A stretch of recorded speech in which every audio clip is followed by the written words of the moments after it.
괴물 허리케인 헬렌이 플로리다, 조지아, 캐롤라이나 지역을 초토화시키고 주말에 워싱턴 수도권 지역으로 북상하고 있어 초비상이 걸리고 있습니다. 두 번째로 강력한 카테고리 4로 플로리다에 상륙한 헬렌은 현재 열대성 폭풍으로 크게 낮아졌지만 최고 12인치의 폭우와 100마일 이상의 강풍, 10피트 이상의 폭풍 해일을 몰아쳐 도로와 주택, 사업장들을 물속에 잠기게 하고 파괴시켜 주변을 초토화시킨 것으로 드러났습니다. 류령화 기자가 보도합니다. 허리케인 헬린이 괴물처럼 플로리다와 조지아, 캐롤라이나주를 강타해 초토화시키고 금요일 오후부터 북버지니아, 수도권 메릴랜드, DC 등 워싱턴 수도권까지 상당한 여파를 미칠 것으로 예보돼 주의가 요구되고 있습니다. 워싱턴 수도권에서는 열대성 폭풍으로 낮아진 헬린이 괴물에 파괴적인 타격을 가하지는 않겠지만 상당량의 폭우와 강풍, 토네이도 폭풍을 몰아쳐 저지대 홍수, 대규모 정전 사태를 초래할 것으로 우려되고 있습니다. 몬스터 괴물 허리케인으로 불리는 헬린은 목요일 밤 플로리다 빅밴드 지역으로 상륙했습니다. 카테고리 4로 분류되며 5등급 중에 두 번째로 높은 허리케인의 괴력을 몰아치고 플로리다, 조지아, 노스와 사우스캐롤라이나 등에서 최고 1피트, 즉 12인치의 엄청난 폭우를 쏟아붓고 시속 100마일 이상의 초강력 강풍을 몰아쳐 스치는 곳마다 파괴시켰습니다. 플로리다에서는 주요 도로들과 호텔 로비를 비롯한 사업장과 주택에 이르는 곳곳이 물속에 잠겨버렸으며 미처 사전 대피 못한 주민들이 긴급구조대에 의해 구조되거나 카뉴를 타고 탈출하는 주민의 모습도 보였습니다. 구조선이 전복되는 바람에 위험에 빠진 응급구조대를 큰 개가 구해내는 장면도 포착됐습니다. 해안가 지역에는 10피트, 즉 3m 높이의 폭풍 해일이 덮쳤습니다. 100마일 이상의 강풍에 나무들과 전신주들이 쓰러지는 바람에 플로리다 100만 가구 이상을 포함해 조지아, 캐롤라이나 등에서는 300만 가구 이상이 전기 없는 단전의 고통을 겪고 있습니다. 플로리다 등에서는 주민들이 대부분 미리 대피해 인명피해를 최소화할 수 있었던 것으로 보이나 현재까지 플로리다 1명, 조지아 2명이 목숨을 잃었으며 헬린의 희생자는 더 늘어날 것으로 우려되고 있습니다. 극단적인 폭우, 재앙적인 강풍을 몰아친 괴물 허리케인 헬린은 트로피칼 스톰으로 낮아져 허리케인의 수명을 다한 것으로 보이지만 금요일 오후부터는 워싱턴 수도권 일원에도 여파를 미칠 것으로 예보되고 있습니다. 집중폭우까지는 아니더라도 상당량의 폭우를 쏟아내고 시속 50마일 이상의 강풍, 지역에 따라서는 토네이도 폭풍까지 몰아칠 것으로 우려되고 있습니다. 그럴 경우 워싱턴 수도권 일원에서도 많은 폭우로 저지대를 중심으로 곳곳에서 홍수 사태가 벌어지고 강풍에 고목과 전신주들이 쓰러지면서 대규모 단전 사태를 겪게 될 것으로 예상되고 있습니다. 글렌 영킴 버지니아 주지사는 이미 주 비상사태를 선포하고 허리케인 헬린의 강타에 대비하고 있습니다. WKTV 뉴스 류령아입니다. 미국의 소비자들이 상품과 서비스를 살 때 지출하는 물가인 PCE, 즉 개인 소비 지출 물가가 8월에 2.2%로 더 내려가며 연준 목표치인 2%에 근접했습니다. 이로써 연준은 오는 11월 7일과 12월 18일에도 기준금리를 추가 인하할 수 있을 것으로 확신시되고 있습니다. 미국이 물가 잡기에 어느 정도 성과를 거두면서 고금리 부담을 덜기 위한 기준금리 인하에 속도를 낼 수 있게 된 것으로 보입니다. 미국민들이 상품과 서비스를 살 때 지출하는 물가를 보여주는 PCE, 즉 개인 소비 지출 물가는 8월에 전달보다 0.1% 오르는 데 그치면서 전년에 비해 2.2% 더 진정됐다고 연방 상무부가 발표했습니다. 이는 7월에 0.2%보다 덜 오른 것이고 연율로는 2.5%에서 한꺼번에 0.3%포인트나 대폭 진정된 것입니다. 특히 연준이 연간 물가 상승 목표로 잡고 있는 2%에 더욱 근접한 것입니다. 8월 PCE 물가에서 주거비가 전달보다 0.5% 올라 가장 많이 인상됐고 서비스 가격은 0.2% 오른 반면 상품 가격은 0.2% 내린 것으로 연방 상무부는 집계했습니다. 변동이 심한 식품과 에너지 가격을 제외한 코어 PC 근원 개인 소비 지출 물가는 8월에 전달보다 0.2% 오르면서 전년에 비하면 2.7%로 오히려 0.1%포인트 높아졌습니다. 미국의 물가에서는 아직도 주거비와 서비스 가격이 더 내려야 체감 물가의 진정을 느낄 수 있을 것으로 해석되고 있습니다. 그럼에도 연준이 이미 4년 만에 처음으로 기준금리 인하를 시작하며 0.5%포인트나 내리는 빅컷을 단행했음에도 물가가 다시 급등하는 일은 없을 것으로 물가지수는 예고해주고 있습니다. 오히려 연준이 선호하고 있는 PCE 물가의 8월 전체 지수가 2.2%로 연준 목표치 2%에 근접함에 따라 올 연말과 내년 지속적으로 금리 인하를 단행할 수 있게 된 것으로 CNBC 등 경제 전문 언론들은 평가하고 있습니다. 미국의 기준금리는 9월 18일 0.5%포인트 내린 빅컷에 따라 현재 4.75 내지 5%로 내려가 있습니다. 연준은 여기에 올해 남은 두 번의 회의에서도 0.5%포인트 더 내릴 것으로 예고해 놓고 있습니다. 11월 7일과 12월 18일 회의에서 연달아 0.25%포인트씩 내릴 가능성이 높은 것으로 보입니다. 그럴 경우 올해만 1%포인트 기준금리를 내려 올 연말에는 4.25 내지 4.5%, 평균 4.4%까지 내려가게 됩니다. 연준은 2025년에도 1%포인트 더 내릴 것으로 잡고 있어 내년 기준금리는 3.4%를 기록하게 될 것으로 예상되고 있습니다.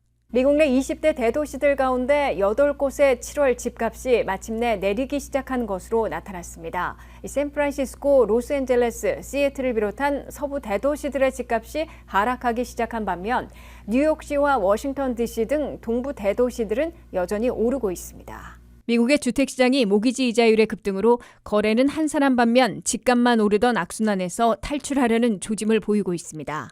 0.5%포인트 빅컷으로 시작한 기준금리 인하 여파로 모기지 이자율이 계속 하락하고 있는 반면 주택 공급은 늘어나 집값이 마침내 전달보다는 내리기 시작한 곳이 확산되고 있습니다. 코오로지 케이스 실러가 발표한 7월의 미국 주택가격은 전달보다 0.1% 올랐고 전년보다는 4.9% 인상돼 있는 것으로 나타났습니다. 20대 도시들은 전달보다 0.04% 올랐고 전년보다는 5.92% 비싼 수준을 보였습니다. 10대 도시들의 7월 집값은 전달보다 0.01% 올랐고 전년보다는 6.77% 인상돼 있습니다. 20대 도시별 7월 집값을 보면 동부 지역 도시들은 대부분 여전히 오르고 있는 것으로 나타났습니다. 뉴욕시는 전달보다 0.52% 더 올랐고 전년에 비하면 가장 높은 8.76%나 비싸진 수준을 보였습니다. 시카고는 전달보다 0.45% 올랐고 전년보다는 6.67% 인상돼 있습니다. 워싱턴 DC는 전달보다 0.11% 올랐고 전년보다는 5.53% 오른 수준입니다. 애틀란타는 전달보다 0.15% 올랐고 전년보다 4.49% 인상돼 있습니다. 반면에 대부분 서부 지역에 있는 도시들인 8곳은 7월 집값이 전달보다 내리기 시작한 것으로 나타났습니다. 샌프란시스코는 7월 집값이 전달에 비해 가장 많은 1.11%나 하락했습니다. 다만 전년에 비하면 아직 3.38% 비싼 수준을 유지하고 있습니다. 샌디에고는 전달보다 0.58% 내렸으나 전년보다는 아직 7.19%나 올라 있습니다. 로스앤젤레스는 7월 집값이 전달에 비해 0.28% 내렸습니다. 그러나 전년에 비하면 아직도 7.23%나 올라 있는 수준입니다. 시애틀은 7월 집값이 전달보다 0.05% 내렸지만 전년에 비하면 아직 6% 올라 있습니다. 연준이 기준금리를 9월에 0.5%포인트나 인하한 데 이어 11월과 12월에 0.5%포인트를 더 내릴 것으로 예고해 올 하반기에만 1%포인트나 급락할 것으로 기정사실화되고 있습니다. 이에 따라 이미 30년 고정 모기지 이자율이 6.09%까지 내려간 데 이어 올 연말에는 5%대 중반으로 더 하락할 것이라는 예측도 나오고 있어 미국 주택시장이 악순환에서 탈출하게 될 것으로 기대되고 있습니다. 미국에서 주택 모기지 이자율이 연속 하락하고 있어 새로운 재용자 붐이 일고 있습니다. 모기지 재용자 신청은 지난주 전주보다 20%나 급증한 것으로 나타났습니다. 류령아 기자의 보도입니다. 미국의 기준금리 인하로 주택시장에 가장 큰 파급 효과를 미치고 있는 것으로 보입니다. 주택 모기지 이자율이 기준금리 인하에 발맞춰 지속적으로 하락하면서 새로운 재용자 붐이 일고 있습니다. 모기지 재융자 신청서는 지난주 전주에 비해 20%나 급증했다고 모기지 은행협회가 25일 발표했습니다. 반면 새 집을 구하기 위한 모기지 신청은 전주보다 1%, 전년보다는 2% 늘어나는 데 그쳤습니다. 재융자나 신규 융자를 합해 평균 모기지 규모는 41만 3,100달러로 최고치를 갈아치웠습니다. 이 같은 상황은 모기지 이자율의 하락세로 아직은 미국 주택 시장이 완전 해빙되지는 못하고 있으나 일단 재융자 붐부터 시작되고 있는 것으로 해석되고 있습니다. 30년 고정 모기지 이자율은 76만 6,550달러 이하인 컨포밍 론의 경우 20%, 다운페이먼트 하면 6.13%로 또 0.02포인트 하락했습니다. 1년 전 같은 기간의 30년 고정 모기지 이자율은 7.41%였습니다. 이로써 1년 만에 30년 고정 모기지 이자율이 1.28포인트나 급락한 결과가 됐습니다. 모기지 융자 전문가들은 1%포인트 차이만 나더라도 재융자할 것으로 권하고 있습니다. 모기지 평균 규모인 40만 달러를 1% 낮은 이자율로 재융자할 경우 한 달에 내는 월 모기지 상환금을 400달러나 줄일 수 있는 것으로 계산되고 있습니다. 미국에서 주택 모기지의 절반 이상은 5% 이하의 낮은 이자율을 보유하고 있습니다. 때문에 아직 6%대의 모기지 이자율에서는 저리에 기존 집을 팔고 고리에 새 집을 마련하기 어려워 주택거래 활성화까지 기대하기는 어려운 상황으로 보입니다. 그러나 올 연말까지 기준금리가 1%나 대폭 인하되면 그 여파로 30년 고정주택 모기지 이자율도 현재의 6% 이상에서 5% 중반대로 내려갈 것으로 예측되고 있습니다. 그럴 경우 미국 주택시장의 해빙이 서서히 시작되고 내년 봄철과 여름철에는 활기를 띠게 될 것으로 예상되고 있습니다. WKTV 뉴스 류령아입니다. 미국 동부와 걸프만 지역에 있는 36곳의 항만에서 부두 노조원들이 10월 1일부터 파업에 돌입할 움직임을 보이고 있어 연말 물류 대란으로 큰 타격을 입을 것으로 우려되고 있습니다. 뉴욕, 뉴저지, 펜실베니아, 메릴랜드, 버지니아, 조지아, 플로리다, 텍사스까지 동부와 남부 항만 36곳에서 처리하고 있는 수출품의 68%, 수입품의 56%나 큰 차질을 빚게 될 것으로 경고되고 있습니다. 류령화 기자가 보도합니다.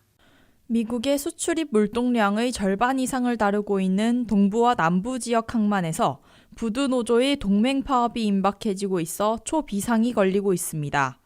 메릴랜드, 버지니아, 뉴욕과 뉴저지, 펜실베니아, 캐롤라이나, 조지아, 플로리다, 텍사스까지 각 지역에 있는 36개 항만에서 일하고 있는 부두 노조는 9월 30일까지 노사 합의에 도달하지 못할 경우 10월 1일부터 동맹 파업에 나선다고 발표했습니다. 미국 동부와 남부 항만 36곳의 부두 노조원 4만 5천 명이 파업을 벌일 경우 1977년 이래 근 50년 만에 처음 발생하는 것이어서 상당한 충격파를 가할 것으로 보입니다. 10월 1일부터 동맹 파업에 들어갈 경우 부두 노조원 가운데 적어도 2만 5천 명이 파업에 참여할 것으로 부두 노조는 밝히고 있습니다. 특히 동부와 걸프만에 있는 항만 36곳은 미국의 수출품 중에서 68%, 수입품 중에서는 56%나 다루고 있어 서부 지역 항만보다 더 큰 비중을 차지하고 있습니다. 이 때문에 파업으로 하루에 50억 달러의 피해를 보게 될 것으로 CBS 뉴스는 경고했습니다. 메릴랜드 볼티모어 항구는 교량 붕괴 시에 겪었던 것과 같이 자동차 수출의 본거지여서 자동차와 자동차 부품 수출에 심각한 차질을 빚을 것으로 우려되고 있습니다. 또한 블랙 프라이데이와 성탄절 직전까지 연말 최대 쇼핑 시즌에 상당한 수입품과 수출품들의 선적과 하역이 큰 혼란에 빠지고 상당한 추가 비용이 들게 될 것으로 예상되고 있습니다.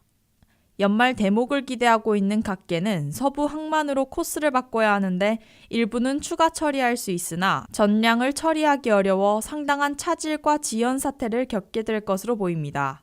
또한 서부 지역 항만에 하역하거나 선적하려면 철도로 운송해야 하는데 철도 운송이 동부 지역 물량을 모두 처리할 능력이 안 되고 수송 비용이 대폭 올라갈 것으로 업계는 걱정하고 있습니다. 서부 지역으로 항만을 바꾸게 될 경우 현재보다 4일 내지 6일이 더 걸리게 되고 수송 비용이 크게 늘어나고 농산물을 비롯한 시간에 민감한 상품들은 훼손될 우려도 생길 것으로 지적되고 있습니다. 동부와 남부 지역 부두노조는 현재 시급이 39달러로 서부 지역의 55달러에 비해 턱없이 낮다며 임금 인상으로 균형을 맞춰줄 것으로 요구하고 있습니다. 일주일에 40시간 일할 경우 서부 지역 부두 노동자들은 연봉이 11만 6천 달러인데 비해 동부와 걸프만 지역 부두 노동자들은 8만 1천 달러로 큰 격차를 보이고 있습니다. 선거철이자 연말 대목의 물류 대란 위험에 직면한 바이든 행정부는 2023년 서부 지역 부두 노조 사태 시와 같이 노동장관이 노사 합의를 하도록 중재에 나서거나 2022년 철도 파업을 의회에서의 긴급 법률로 중단시키는 등 대책을 강구하고 있는 것으로 알려지고 있습니다. WKTV 뉴스 류령아입니다. 작년 한 해 미국에서 100만 대 이상의 차량이 도난당했습니다. 특히 워싱턴 DC는 10만 명당 1,150건의 도난 사건이 발생해 전국에서 가장 높은 도난율을 기록했는데요. 가장 많이 도난당한 차량은 다찌 두량고 SRT 헬켓으로 조사됐고 전기차는 도난 위험이 가장 적은 것으로 나타났습니다. 김미연 기자의 보도입니다. 전국 보험범죄수사국에 따르면 2023년 미국에서는 100만 대 이상의 차량이 도난당했습니다. 매년 보험에 가입한 자동차 10만 대 중 49대가 꾸준히 도난당하고 있습니다. 차량 도난은 2023년 102만 729대를 기록했으며 2029년 이후 증가하고 있습니다. 워싱턴 DC는 2023년에 10만 명당 1,150건의 도난이 발생해 전국에서 가장 높은 도난율을 기록했습니다. 이는 전국 도난율의 3배가 넘는 수치입니다. 워싱턴 DC와 같은 대도시권은 교외 또는 농촌 지역에 비해 도난이 증가했습니다. 워싱턴 DC와 메릴랜드는 각각 2023년에 도난이 급격히 증가했으며 도난 비율은 각각 64%, 63% 증가했습니다. 또한 도난이 가장 적은 차량 6대 중 4대가 전기자동차였습니다. 도난 신고가 가장 적은 차종은 테슬라 모델 3와 모델 Y, 현대 투싼, 볼보 XC90, GMC 아카디아로 밝혀졌습니다. 보험에 가입한 테슬라 모델 3 10만 대 중 단 한 대만 도난당한 것으로 밝혀졌습니다. 모델 3에는 차량에 대한 외부 위협을 모니터링하는 센트리 모드라는 보안 시스템이 장착되어 있습니다. 가장 많이 도난당한 차량은 다찌의 듀랑고 SRT 헬켓으로 보험에 가입한 차량 10만 대당 2,583대가 도난당했습니다. 그 다음으로 가장 많이 도난당한 차도 다찌의 차저 SRT 헬켓 HEMI 챌린저로 밝혀졌습니다. 또한 가장 많이 도난당한 차량 상위 10위에는 GMC의 시에라 경형 및 대형 픽업 모델과 쉐보레 카마로가 포함되었습니다. 전기차 도난 건수 또한 시간이 지남에 따라 증가했지만 가솔린 차량에 비하면 여전히 극히 낮은 수준입니다. WKTV 뉴스 김미현입니다. 집값이 급등하는 등 주택 구입 환경이 악화되면서 내 집 마련을 포기한 MZ세대들은 저축 대신 여행, 쇼핑 등 레저, 오락에 돈을 더 많이 쓰고 있는 것으로 나타났습니다.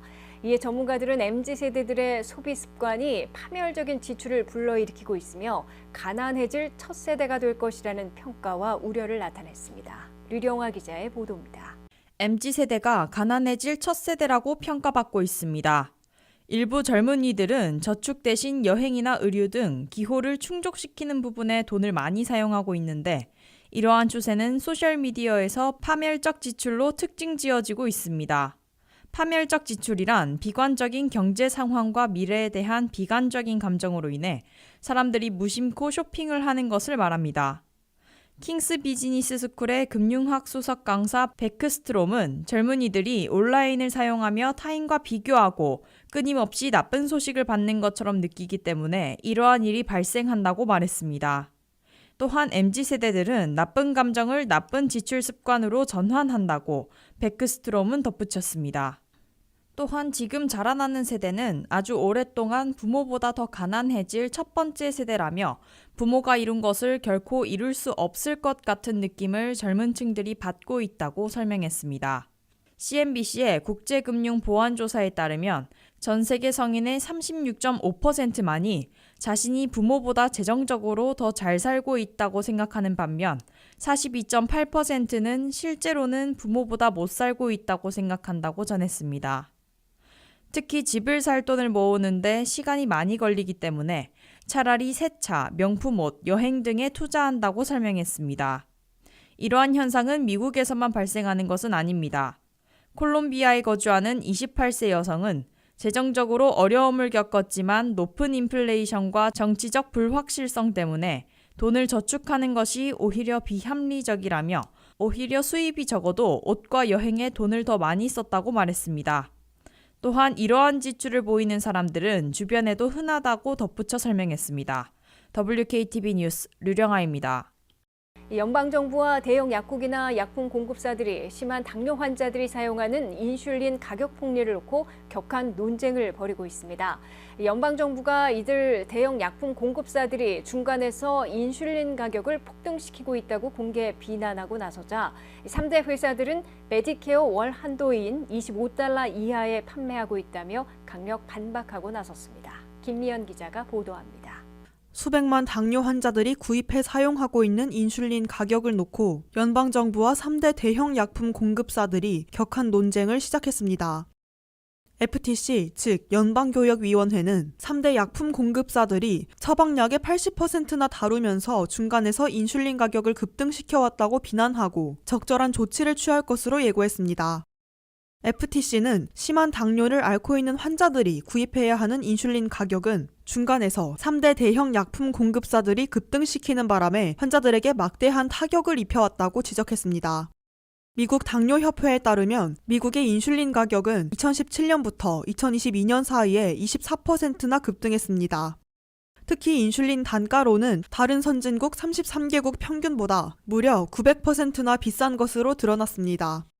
이로써 미국의 인슐린 가격은 할인 가격을 적용해도 캐나다 등의 주변국들보다 여전히 2배 이상 비싼 것으로 나타났다고 연방당국은 비판했습니다. FTC는 특히 3대 대형 약품 공급사들은 제약사들에게 리베이트를 제공하는 관행을 악용해 리베이트를 많이 주는 회사의 인슐린을 낮은 가격에 많이 팔리게 하고 반대일 경우 비싼 가격을 책정해 안 팔리게 하는 수법을 써온 것으로 개탄했습니다. FTC가 비판한 3대 회사들은 약국 체인점을 운영하는 CVS의 케어마크 RX, 시그너 보험회사의 익스프레스 스크립트, 유나이티드 헬스의 옵텀 RX입니다. 이에 대해 3대 회사들은 인슐린 가격을 대폭 낮춰 판매해온 기록이 있다며 발끈하고 나섰습니다. CVS는 메디케어 규정에 따라 인슐린 가격을 한 달 최고 $25까지만 받도록 되어 있는 것과 같이 대부분의 인슐린 가격을 $25 이하에 판매하고 있다고 밝혔습니다. 유나이티드 헬스케어는 인슐린은 한 달 평균으로 $18에 판매해온 기록이 있다면서 연방정부 주장을 반박했습니다. 이에 대해 연방정부는 수년 전부터 최근까지 여러 해 동안 인슐린 가격이 급등해온 데다가 주변 선진국들보다 2배 이상 비싸다는 점을 중심으로 지적하고 있는 것으로 해석되고 있습니다. 특히 해당 회사들이 한 달 $25 이하에 판매하고 있다는 인슐린은 최근 들어 시작한 데다가 리베이트 관행에 따라 일부 약품만 저렴하게 판매하고 있다고 연방당국은 의심하고 있습니다. 이에 따라 연방정부의 행정조치가 취해지면 법정 다툼으로 확산될 것으로 예상되고 있습니다. WKTV 뉴스 김미현입니다. 중국이 전기자동차 제국이라는 수식어가 붙을 만큼 전기차 생산과 전환에 박차를 가해 현재 전기차 시장의 선두에 나서고 있습니다. 한편 바이든 행정부는 2030년까지 판매되는 차량의 절반을 전기차, 플러그인 하이브리드로 전환하겠다고 발표한 바 있지만 미국 전기차 시장이 냉각돼 사실상 불가능할 것으로 평가받고 있습니다. 류령아 기자의 보도입니다. 미국이 눈 깜짝할 새에 중국은 전기자동차 제국을 건설했습니다. 중국 자동차 산업 전문가 레이싱은 중국은 전 세계를 장악하고 있다고 말했습니다. 중국의 선두는 하룻밤 사이에 이루어진 것은 아닙니다. 전략 및 국제연구센터의 보고서에 따르면 지난 15년 동안 중국은 1,000만 개가 넘는 공공충전 네트워크를 구축했고 총 2,310억 달러의 보조금을 지급했습니다. 이후 중국의 신규 전기자동차 등록은 2023년에 810만 대에 도달하여 2022년 대비 35% 증가했습니다. 중국은 또한 1,020만 개의 전기자동차 충전기를 보유하는 등 방대한 충전기 네트워크를 구축함으로써 앞서 나갔습니다.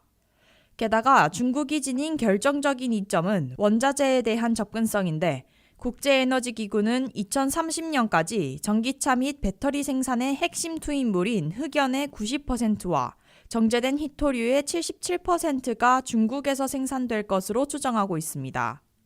중국의 총 자동차 판매량의 절반 이상이 전기 또는 하이브리드라는 결과를 만들어내며 전기차 시장의 선두에 선 것입니다. 한편 미국은 중국의 전기차 시장을 따라잡기 위해 노력하고 있습니다. 바이든 행정부는 전기자동차로의 전환을 주요 우선순위로 삼았으며 전기충전 인프라에 75억 달러의 자금을 지원하고 있지만 공급망 접근성이 제한적이고 전기자동차 인프라 개발이 뒤처지고 있습니다. 바이든은 2030년까지 전국적으로 50만 개의 충전소를 건설하겠다고 약속했는데 8월 말 기준 미국 전역에 19만 2,500개의 공공충전기가 설치된 것으로 확인됐습니다. 특히 미국 운전자들이 가솔린 자동차를 선호하는 문화가 있는 상황이기에 미국의 전기차 시장은 빙하기 수준으로 평가받고 있습니다. WKTV 뉴스 류령아입니다. 도널드 트럼프 공화당 대통령 후보가 미국 제조업의 르네상스를 일으키고 수입품에는 100% 관세를 부과해 미국을 다시 부자로 만들겠다고 공약했습니다.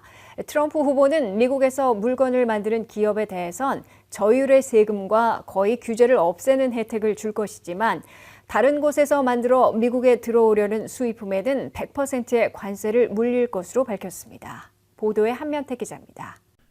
미국 유권자들의 최우선 순위인 경제에서 우위를 차지하고 있는 도널드 트럼프 공화당 후보가 국가의 경제 비전을 제시했습니다. 트럼프 후보의 집권 2기 경제 비전은 미국을 다시 부자로 만들겠다는 구호를 내걸고 있습니다. 이를 위해 미국 제조업의 르네상스, 부흥을 일으키는 동시에 핵심 무기로 다른 곳에서 만들어 미국에 팔려는 모든 것에 100%의 관세를 물리겠다고 트럼프 후보는 강조했습니다. 첫째, 미국에서 제조업 르네상스, 부흥을 일으키겠다고 공약했습니다. 아메리카 포스트의 견주어 새 미국 산업주의를 추천하고 나섰습니다. Centerpiece of my plan is for a manufacturing renaissance, which will be a 15% made in America tax rate. We're cutting the business tax from 21% to 15%. 이를 위해 미국 내 연방 국유지에 특별 경제 구역으로 지정해 낮은 세금을 적용하고 거의 규제를 없애겠다고 밝혔습니다. 트럼프 후보는 미국에서 상품을 만드는 기업에게는 외국 기업을 포함해 법인세를 현행 21%에서 15%로 대폭 낮추겠다고 공약했습니다. 둘째, 미국 아닌 다른 나라에서 만들어 미국에 팔려는 수입품들에게는 적어도 100%의 관세를 물리겠다고 트럼프 후보는 밝혔습니다. And American workers will no longer be worried about losing your jobs to foreign nations. Instead, foreign nations will be worried about losing their jobs to America. 특히 자동차를 비롯한 고가의 물품을 인근 멕시코에서 생산한 다음 미국에 가져와 팔려고 하면은 최대 200%의 관세를 물게 될 것이라고 트럼프 후보는 경고했습니다. 트럼프 후보는 나는 관세맨이라며 관세 카드로 미국 제조업의 부흥과 동시에 수조 달러의 새 수입원을 마련하겠다는 핵심 경제정책을 유권자들 앞에 내놓았습니다.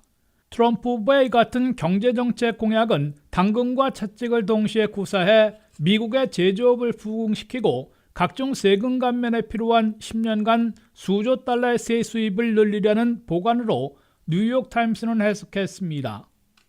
그러나 트럼프 후보의 미국 내 생산을 독려하는 당근 정책은 이미 집권 1기에 큰 성과를 거두지 못한 기록이 있어 이번에 신뢰를 얻을 수 있을지 미지수라고 뉴욕타임스는 지적했습니다.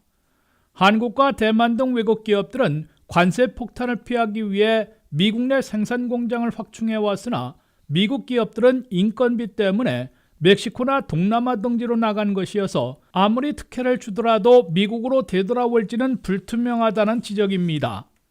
또한 트럼프 후보는 관세 부과 시 외국으로부터 세금을 받는 것처럼 말하고 있으나 실제로는 미국의 수입업자들이 내는 것이고 곧바로 소비자들에게 전가시킬 게 분명해 가격 상승, 물가 상승의 위험이 있으며 중국 등으로부터 보복 관세를 부과당해 미국 회사들의 수출길이 좁아지는 역작용도 우려되고 있습니다. WKTV 뉴스 한면택입니다.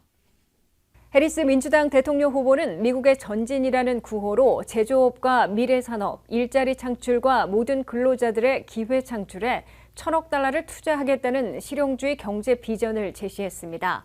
해리스 후보는 아메리칸 페어드 텍스 크레딧을 신설해 전통 제조업에서 첨단 산업에 이르는 각계에서 고임금 일자리를 창출하고 학위를 요구하지 않은 연방 공무원 50만 명을 채용하는 등 모든 근로자들에게 기회의 경제를 제공하겠다고 공약했습니다. 한면태 기자가 보도합니다.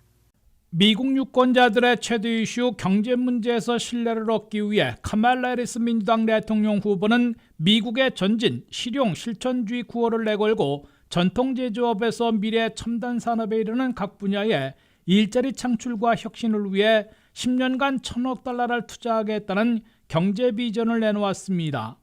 해리스 후보는 아메리카 포워드, 미국의 전진을 구호로 내걸고 이념에 얽매이지 않고 실용적이고 실천할 수 있는 해결책을 추진할 실용주의자, 실천주의자 대통령이 되겠다고 다짐했습니다. I intend to chart a new way forward and grow America's middle class. I promise you I will be pragmatic in my approach. Look, I'm a capitalist. I believe in free and fair markets. 해리스 후보는 최대 경합진 펜실베니아주 피츠버그에서 발표한 80쪽 분량의 세부 경제 비전 문건에서 미국 근로자들의 힘으로 미국의 강력한 산업력을 구축해 새로운 전진의 길을 추구하겠다고 강조했습니다. 첫째, 미국의 전진을 위해 전통적인 제조업을 다시 강화하는 동시에 미래 산업 기지로 만들겠다고 공약했습니다. 즉 펜실베니아의 철강 산업과 같은 미국의 전통 제조업을 다시 강화해 미국산을 더 많이 생산하도록 전폭 지원하겠다고 강조했습니다. 동시에 AI, 인공지능, 클린 에너지, 생명과학 등 스템 첨단 분야의 연구와 개발, 혁신으로 이어지는 미국 내의 미래 산업 기지를 구축하겠다고 밝혔습니다.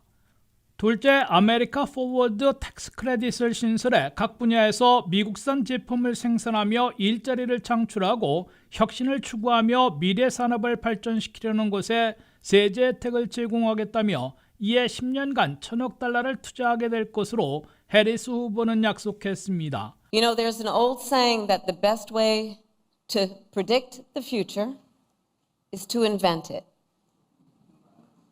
Well, that is the story of the Steel City.